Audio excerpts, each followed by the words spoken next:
Good evening, everybody. Missouri has a new baseball coach. He is Steve Beazer, who has been the coach at Southeast Missouri the last 3 years, where his teams won 2 conference championships and they made it to the NCAA tournament this past year. It's hard to find a baseball team that is playing better than Ottumwa. The Bulldogs have won 7 out of 9 because of good pitching. They are getting key hits when they have men on base.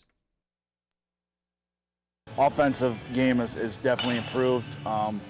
We're able to get those timely hits, and our pitching is definitely improved. And we got those guys coming up in big situations that we didn't have necessarily, the first part of the year.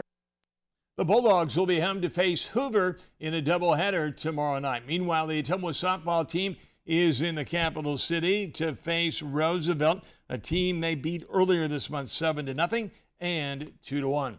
8th-ranked Fairfield will be back in action tonight as they take on Keokuk. The Trojans have won 7 out of 8. They are ranked 8th in the state. They have a target on their back every time they take the field. Believe it or not, that's a good thing. We try not to focus on that too much, just because, sometimes you start watching those things and you kind of take away from what you need to focus on.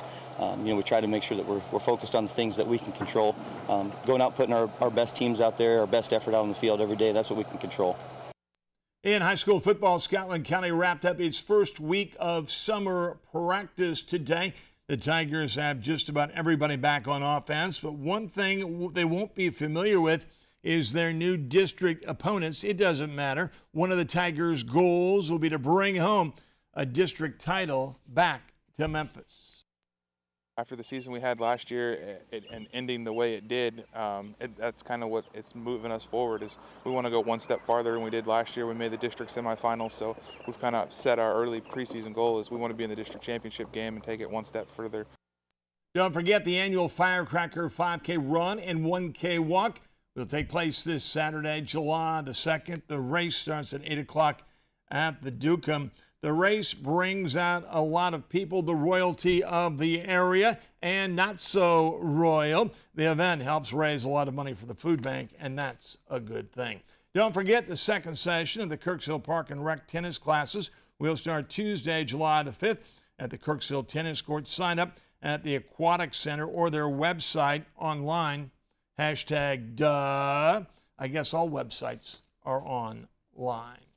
The NFL suspended New York Jets defensive lineman Sheldon Richardson 1 game for violating the league's personal conduct policy.